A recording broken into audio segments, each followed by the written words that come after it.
So guys, the title of today's piece is 7 Financial Goals You Should Reach in Your 20s. And I'm adding a little bit to that. And 7 financial goals you should reach in your 20s. But if you didn't, you better reach them in your 30s. And if you didn't reach them in your 30s, you damn well better reach them in your 40s. Okay.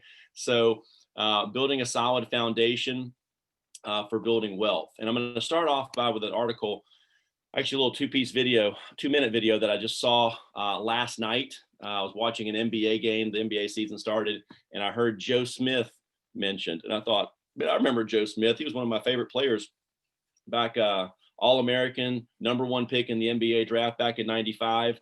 And I think he is tied with Tony Massenberg and Chucky Brown for like playing for the most teams in a career. I think he played for 12 or 14 NBA teams over his 16-year career. But wanted to share with you a little bit about what happened with him and his finances and how you can avoid that. And there's a couple things on here that are you're going to be like, whoa, that's kind of crazy. But just check out this, and I'll pick it up after this 2-minute video. Joe Smith, 6'9.5", 220 pounds, 19 years old. Joe earned over $61 million during his 16-year NBA career, but now only has $3,000 in the bank. You're not in a good place, and you're continuing to do the same habits. My goal is to reconnect Joe back to that platform where he was, that pedestal. But I don't think we'll get there unless I fully understand Joe's financial history and what went wrong. A lot of people think once you sign that contract, you just are an automatic millionaire. But it doesn't work like that. Nobody really explained that, broke that down to me, that Uncle Sam, out of that $3 million, Uncle Sam is going to take probably 1.5 of that. Thanks to crazy spending, bad investments, and costly divorce, Joe's fortune was wiped out. And he's got very little current income to replace his losses. Okay, here's how we're going to attack this. First, I'm bringing on my financial planner to help manage your money. And then we're going to build a great business plan. We're going to take revenue. And when the revenue goes up, the key is to keep that expense down. You've got 100 kids at $200. Brad wants Joe to run a basketball camp for 100 kids for 1 week, 4 times a year. He also thinks Joe can offer premium private lessons at a higher fee than he's doing now.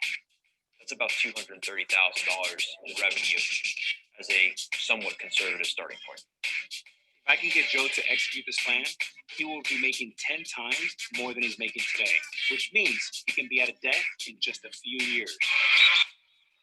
And with the coaches, this group here, right here, this back. You guys right here. Live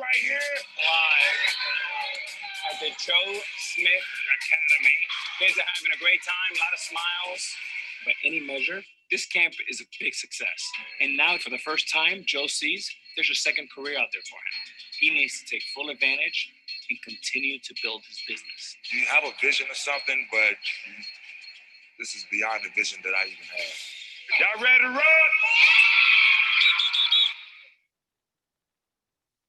So guys, wanted to share that with you. There's a whole article that digs in a lot deeper on this, but part of it was the fact that of that 61 million in total earnings after taxes, agency fees, management fees, he took home about 18 million, which again, no one's crying for Joe Smith. That's a lot of money to make. That's more than most people ever see in a lifetime.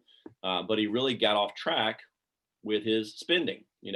You can make more money, but if your spending outpaces your earnings, you're just going to become in more debt. So with that said, I wanted to share with you this article, and hopefully you'll learn a couple things in here. And then I'm going to share with you a couple tools here at the end that we've created, that have been created here within the Legacy group, that you can use to help out with your own personal finances. And maybe you might even make a goal. I know within a year and a half ago, a lot of folks jumped in the month of April. It was Personal Finance Month. I believe that's we had a lot of people, at least a dozen folks, literally track their expenses, every dime they spent for the month of April. And it doesn't have to happen in April. You could do it in January. But I know a lot of people came back and were very taken aback by how much they spend in certain categories. And the only way to find it out was to track. So let me just jump in real quick. So guys, and again, if you're past your 20s, I hope that you don't just tune out, because again, if you didn't learn these lessons in your 20s, you need to learn them in your 30s. And if you're already past your 30s and you're in your 40s and you haven't learned some of these, it's even more important that you go ahead and learn these immediately. So guys, our 20s are crazy. For many of us, it's a time of personal exploration and getting to know who we are and who we want to become. It's about finding out what lies at the core of our being and what goals we want to pursue in life. By the way, I'm going to read a section and then I'm going to kind of let someone else pick up, because the sound of my voice for the next 10 minutes straight is, I wouldn't want to hear that. So after this very important decade, we're truly a different person. But as we grow in age and personality, we oftentimes miss the point where we also start developing a more healthy financial behavior. I know a lot of people who still live paycheck to paycheck, even in their 30s, and some people even in their 40s and 50s. If you want to succeed in life, and that includes money, you have to learn how money works, how to build a long-term financial plan, and how to cover your expenses, even when not everything works out just as expected. Okay. I've recently turned 30, and that's why I think it's a good moment to share what I've learned in the past 10 years about money. I'll focus on the following 7 things. Okay. 1, decide what you want to achieve in life. And guys, if you're the note-taking type, write this down. This is good stuff. I hope you'll write this down and go back and review it. But decide what you want to achieve in life first. 2, choose the right career path. And I assure you guys, if you're on here, you have. 3, so you can check that box. 3, learn how to budget. 4, build an emergency fund. Very important. 5, start investing for the long term. Okay. They say that you guys have probably heard the best day to plant a tree is yesterday. The next best day to plant a tree is today. It's the same with investing. Best time to start investing was yesterday. Next best time is today, due to compound interest. 6, become financially literate. We'll talk about financial literacy. And then 6, learn how to get rid of debt. Okay. This article is for that 20-somethings that have not yet started have not yet started building a financial system that allows them to live a richer life. However, I include tips and ideas that are helpful for people of higher age, or even those who are already good with money, but just want to check if they got all areas covered. Okay. So 1, I'll do decide what you achieve in life. And then if somebody could pick up number 2 with choose the right career path, that would be helpful. So decide what you want to achieve in your life. That's by far the most important thing you need to discover. It's also the point in which my advice probably differs the most from other personal finance writers. And guys, I do want to say that what I'm sharing right here today, this is an individual's opinion. Someone's pretty well read on it, but again, it is an opinion. So most personal finance people advise the following: get a job to earn money, live below your means, save and invest, retire wealthy. But to me, it doesn't sound quite right. How can you ever sail your ship into the right harbor when you don't know what harbor that actually is? That's a good point. A captain of a ship knows his destination. You should too. Okay. That's why my advice looks like this. Find out what your dream life would be. Realize what actions you need to take to reach your goal. Put in the effort to fulfill your dream.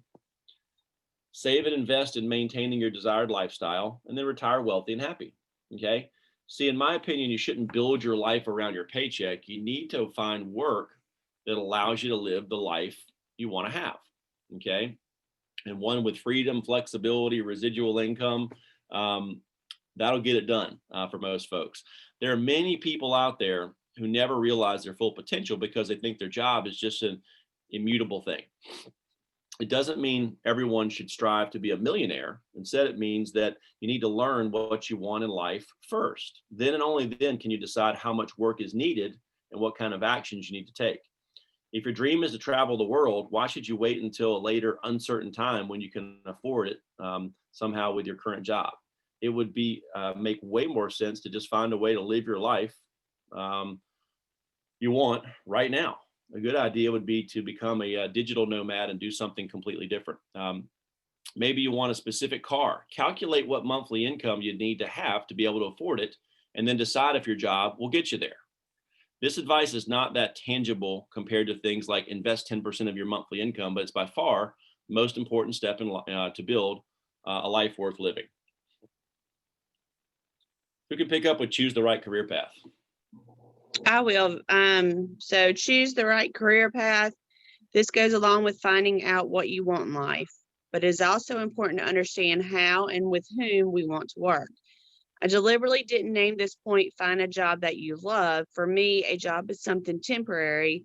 I'm not talking about that. It's more about discovering what kind of work we want to do in general. There are a few questions you should ask yourself. Number one, is there a specific job field that I want to work in? Number two, how do I want to work? Self-employed, build a business, or as an employer? Number three, what should be the purpose of my work? Let's look at them in more detail. Is there a specific job field I want to work in? There are people who decide in the very early stages of their life that they want to pursue careers as doctors or designers. I've never had such a dream job. Well, until I got in my 20s and I actually stumbled upon programming and I was hooked. Maybe you will never find a true passion like that, but you should at least learn what you are good at. Are you more creative or analytical? Are you an introvert or an extrovert? You have to ask yourself a whole lot of questions to find the answer, but it is worth asking them. How do I want to work? As I was a kid, I always wanted to work for the state like my dad did his whole life. In my early 20s, many people told me to get into a big company, what I then achieved as a student. It wasn't the right thing for me. Now I'm working self-employed as a contractor. I couldn't think of a better way of working for me. There are also questions that can help you here. Ask yourself if you want to work for others and enjoy a safer job with less responsibility, or do you want to be your own boss and build a product or offer a service? It will take some time and probably some job experience to realize what's the right way to work for you. Sorry. So try out a lot of ways to work before you settle for one. Here's the big one. What should be the purpose of my work? I know I write about personal finance and making money is an important aspect of this. However, at some point in my life, I want to be able to create a nonprofit and help others without getting paid. Maybe you want to teach others or just make a lot of money. It doesn't matter what it is, but you should know what impact you want your work to have. Being a teacher is maybe not the best option when you want to become rich, but it can be great if you're passionate about teaching people. Ultimately, you should know what jobs in your life are beneficial to the career you want to have, and also be able to stay away from those who are not a good fit for you. Awesome. Thank you, Brandy. Guys, so this stuff again, so that right there is just, choose the right career path. And I use the analogy with folks, if your goal in life is to get to Hawaii, let's say, you want to go there, you can't really be in a car, right? Because you can't drive to Hawaii. It's an island. You got to be in a boat or preferably a jet airplane. Well, if you want to achieve financial independence and be able to not worry about money, it's tough to do that as a ditch digger, or it's tough to do that for some, depending on your lifestyle. Maybe it would be tough as a teacher, okay, if you were the sole breadwinner of a household. But guys, family heritage, it's a jet airplane. You can get anywhere you want to in your financial desires by just digging in and doing the basics of our business, which is a beautiful thing. So congratulations, you can check that box.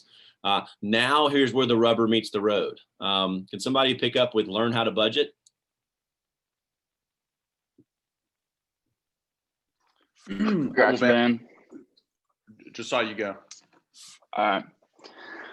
You've heard it a million times before. You need to budget. Yes, you really do. But you have to decide how complex the system really needs to be. I don't track every cent. Everything that I withdraw from my bank account is just gone.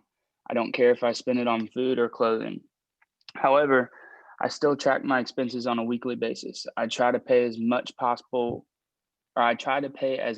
possible with my debit card so I can easily see where the money goes by looking in my bank account. Why should you track the money at all? There are several reasons for it. A budget allows you to, one, see where your money goes and question if it does make sense. You don't want to see your money going to a subscription that you don't use anymore. Oftentimes we forget about those things, but keep paying for the bills without a thought. You can easily recognize where the money flows out of your pocket. Two, realize how much money you spend on things that don't have a huge impact on your life. Oftentimes, we don't realize how much money we are actually spending on irrelevant things A budget gives you that kind of visualization too. Holy crap. 3, save money and reach your mid and long-term goals. With a budget that plans on saving money, you will be able to fulfill your dreams because you don't spend on everything that you earn. I think the most important point here is the last one. Your budget should leave some space so you can save and start building wealth. It is a relief for me to see my savings and bank accounts grow after years of stagnation. I will also make you proud and increase your confidence. But even more important is this: a budget doesn't let you afford less, but it does let you afford more of what is important to you. It will immediately give you the feeling that you are richer.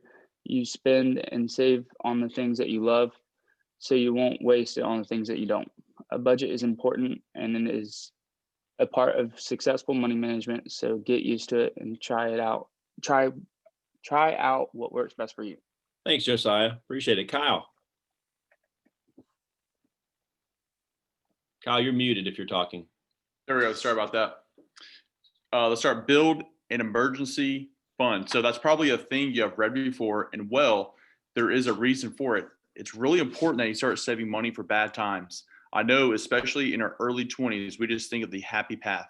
We oftentimes never had a dishwasher before and didn't how much it would take to repair it if something breaks. But it is not just that. Here are a few things that I was able to do because I had an emergency fund. Help friends who needed money, but be careful about that. Buy a kitchen after the previous tenant destroyed it in front of her eyes. That's a long story. Give money to my girlfriend to help kickstart her business. Invest in the stock market during a market crash. Passive investing is only possible with financial stability. Okay, let's go down to C. The emergency fund creates opportunities. I didn't have to accept a deal that I didn't want in order to buy a kitchen from the previous tenant. To be honest, in that very moment when I refused to buy it under those forced conditions, I felt like a badass. I'm able to help myself and help others. I'm responsible for my money and I'm the one who takes care of it. You should be able to do that too. Don't get trapped in the thinking that nothing bad will happen. It will. And when it does, you are prepared. How much should you save for that? That depends on you. Ask yourself, when would you feel secure? What sum would make you sleep better at night? For most people, that is something between 3 and 12 months of your expenses, depending on the risk tolerance. I think 10 months is a great middle ground, but I'm not there yet. At the end of the day, every cent is better than none. So start building an emergency fund right now. Right on. Thank you, Kyle, for that. Let's stay in the Charlotte office. Brad, can you do start investing for the long term?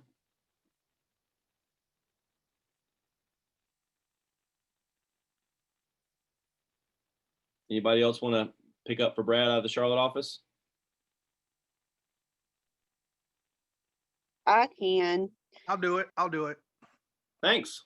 Yeah. Start investing for the long term. To build wealth, you need assets.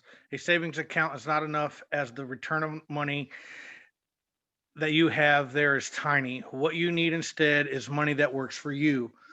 What options do you have? Well, I see the stock market and especially index funds as a great starting point. You can later on add real estate properties or buy individual stocks. However, you can also stay for the rest of your investing career in a passive role and invest in those index funds. Here's what probably the most famous investor, Warren Buffett, thinks about that topic. A low-cost index fund is the most sensible equity investment for the great majority of investors. By periodically investing in an index fund, the know-nothing investor can actually outperform most investment professionals.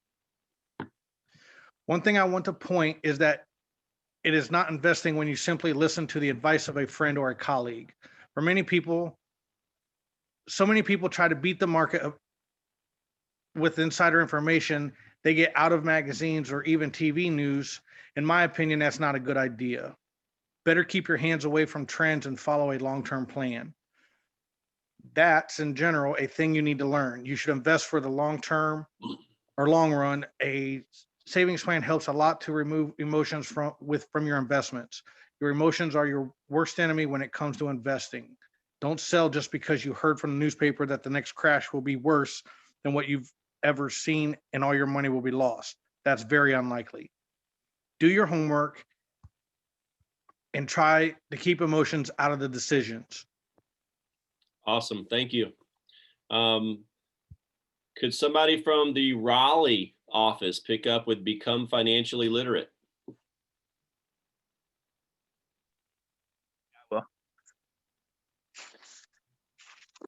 Speaking of doing your homework, you don't have to become an expert in your personal finance. That's obviously not needed. You don't have to max your returns by buying individual stocks.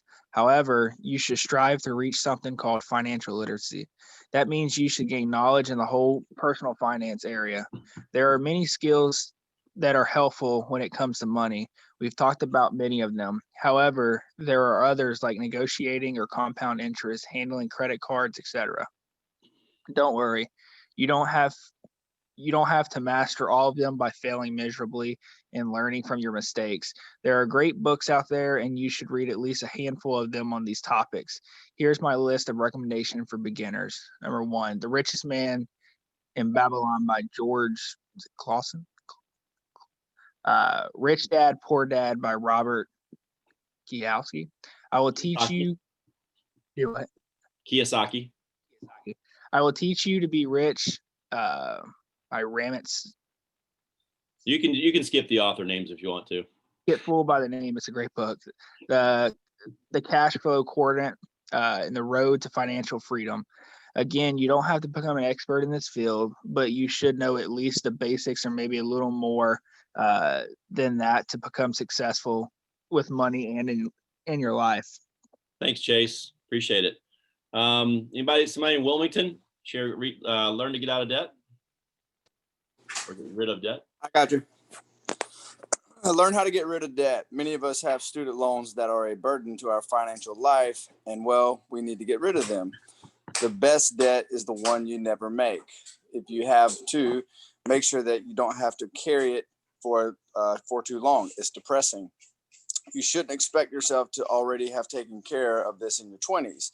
Many will not start working and earning money until their late 20s or early 30s. However, if you read my post carefully, you will realize that many of the things that can be summarized by this, you need to have a plan.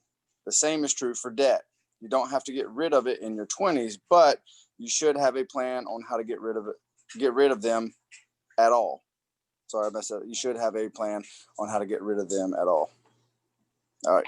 That's awkwardly worded. Sorry, don't worry about it. I awkwardly read it. There are crazy folks out there who are able to pay off 6 figures of debt in a few years. Luckily, I can't share such a story with you, as my studies in Europe didn't require me to take on a loan. But I know that most of the book recommendations I give you have great information on the topic. So give it a try and make your plan on how to pay off all that you owe. Right on. Thank you for that, Zach.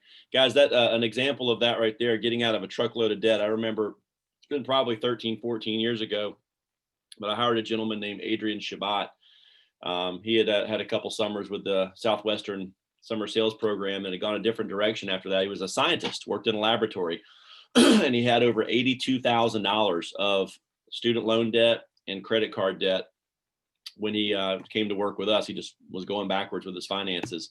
Excited to say that in his first 12 months, Adrian paid off 100% of that debt. He was 100% out of debt after his first year in this business. So, and I don't think his wife was working at the time. She was a stay-at-home mom. So he literally eliminated $81,000 of debt while paying his bills. So obviously he sold at a very, very high level and was very, very motivated to do so. But that's just an example of what you can do when you have unlimited opportunity. The conclusion, guys, your 20s are a great time. You should enjoy every second of it, as you should your 30s and your 40s. They're great times. It's a decade. You'll have a vast impact on your life. You get a lot more freedom, but also have to learn a lot. As Peter Parker, Spider-Man, once said, with great power comes great responsibility. We say that about the freedom and flexibility in our gig too. With great power, you gotta use it for good, not evil, right? So start taking responsibility for your life and your money by starting to build a solid foundation that allows you to become and stay wealthy for the future decades.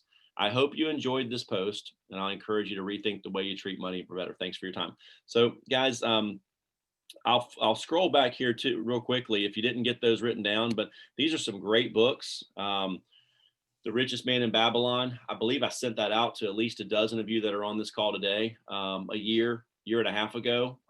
Wonderful, wonderful book. I had it on my shelf for a decade before I finally got around to reading it, and it's got some amazing ideas and tips, and it's actually set in a backdrop of back in the time of Jesus, back in biblical times. So it's really cool. Rich Dad Poor Dad, great one. Robert Kiyosaki has 2 on here. Rich Dad Poor Dad, which talks about investing and making your money work for you, and how each dollar you have is an employee, and you can either just have it sit around doing nothing, or you can put it to work and have it make more money for you. The Cash Flow Quadrant, another great one by Kiyosaki as well. But I would encourage you to jot these down, get a hold of them, and become literate. Like, learn about money. Don't let your reason for not being, well, I've never been good about it, or my parents weren't that great with it, or they never taught me. That's okay. Your past doesn't have to equal your future. And unless we learn new information, we will repeat our past. So learn that stuff, guys. I want to wrap up on this piece here. This is actually a page straight out of our success manual that Peter Ferret, one of the best financial people that I know, have ever met and worked with, created. And he wrote this about 15 years ago. He says, most people strive for some sort of financial independence. And this is going to be kind of your takeaway and your action point here, guys. The ability to wake up in the morning and not worry about money, about making a living, about where the next paycheck is going to come from, and whether it'll be enough. Unfortunately, for most Americans, financial independence will never be anything more than a dream. A career with Family Heritage, Globe Life Family Heritage Division, gives you the opportunity to truly create financial independence. Every time you make a sale, you create a long-term residual income stream. The more sales that you and or your team make, and the longer that you and or your team make those sales, the bigger that residual income stream becomes. And after 5 years with the company, you own 100% of that residual income stream. Okay, guys, the vesting schedule is 50% at 2 years, 60% at 3, so 70% at 4, and you get that last 30% to 100% at 5 years. So again, stick and stay and make it pay. And you'll be paid. That residual income stream will be paid to you as long as those clients are paying their premiums. And also, guys, renewals are a willable asset. So even if you go on to the great beyond, your renewals will still be paid to someone you want to leave it for, probably a family member, children. And eventually, guys, they'll get so big that you can't just leave it in a will. You've got to put it into a trust and kind of parcel it out, because it's too much for a kid to get it at one time. But regardless of your affiliation with the company, now that's true financial freedom. Financial independence is not only a factor of how much you earn, although your income does impact your financial freedom, but it's also a factor of how much money you spend and how much money you keep. Okay.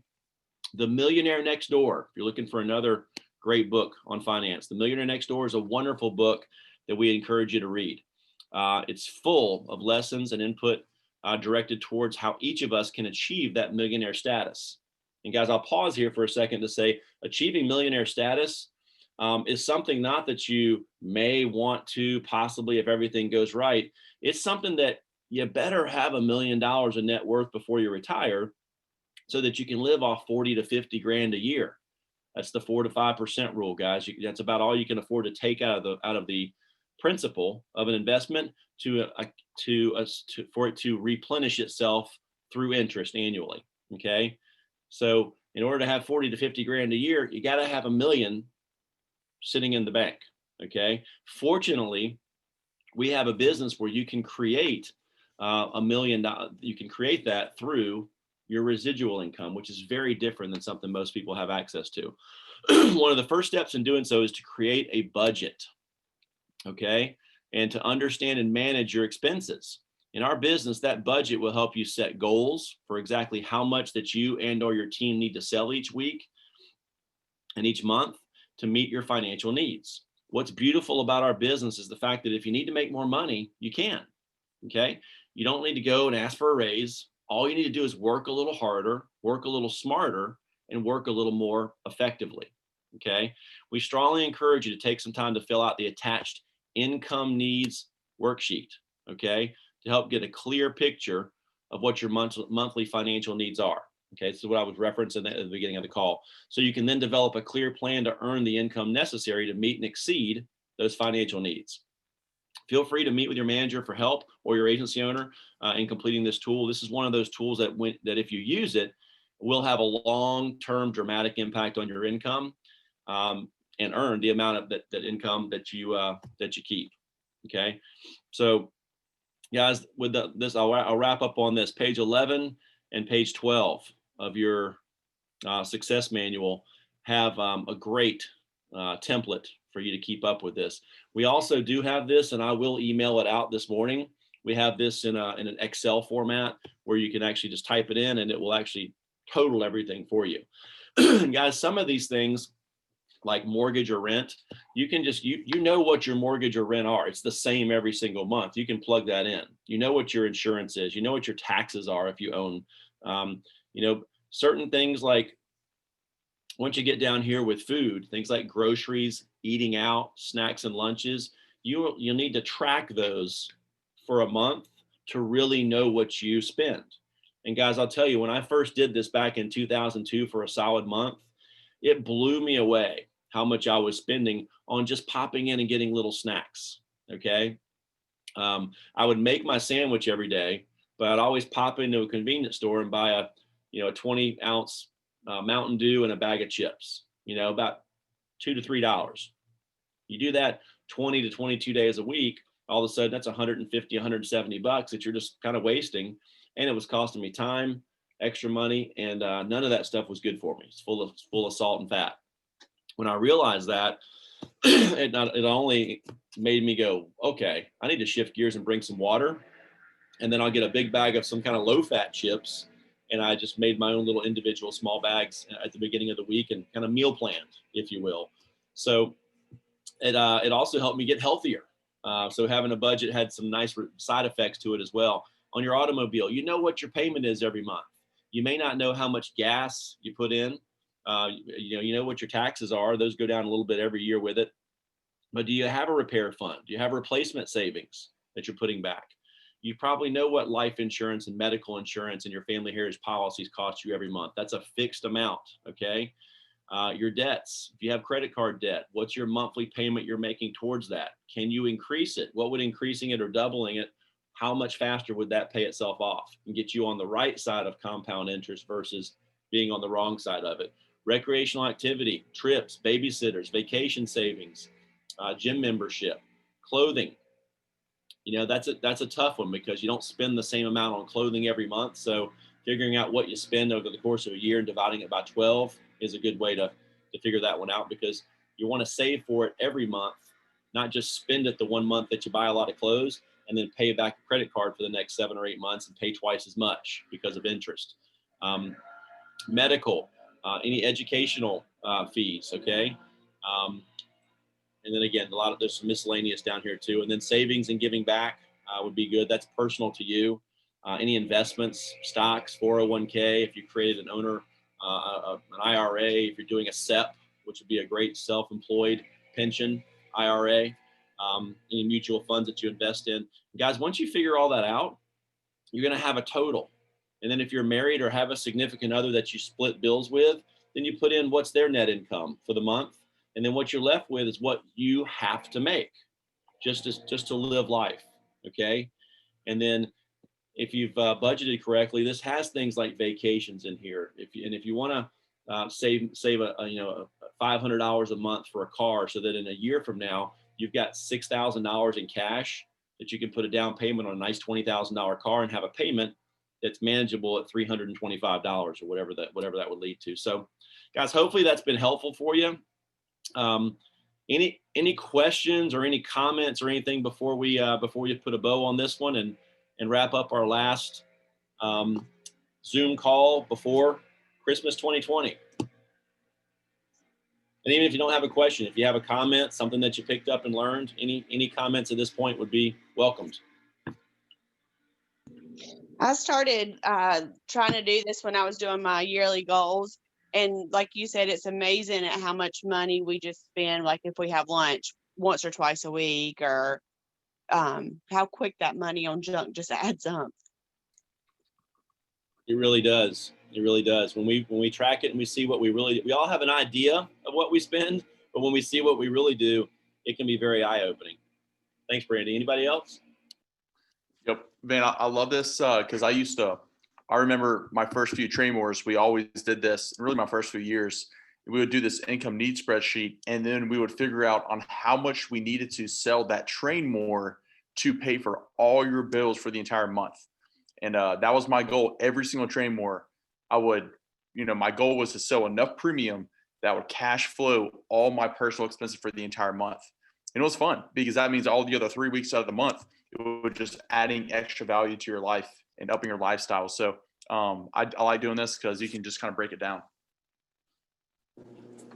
Right on. Thanks for sharing that. Man, I'll say for this year, I'm definitely packing my lunch. The amount of money I spent last year, just like you said, in and out of convenience stores, grabbing a snack.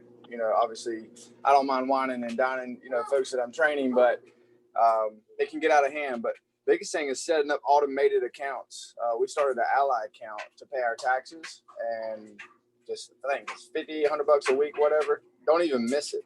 And next thing you know, we got $5,000 or $6,000 in there. So set up things that are automated. Right on. Automate your life. You have it come out automatically, and you'll figure it out. When you know it's coming out, you'll go make the income and kind of force yourself to do it. That's a great point. Thank you, Zach. Well, guys, thank you very much for hopping on today. It has been an incredible 2020. I mean, I know we're in the 2021 sales year.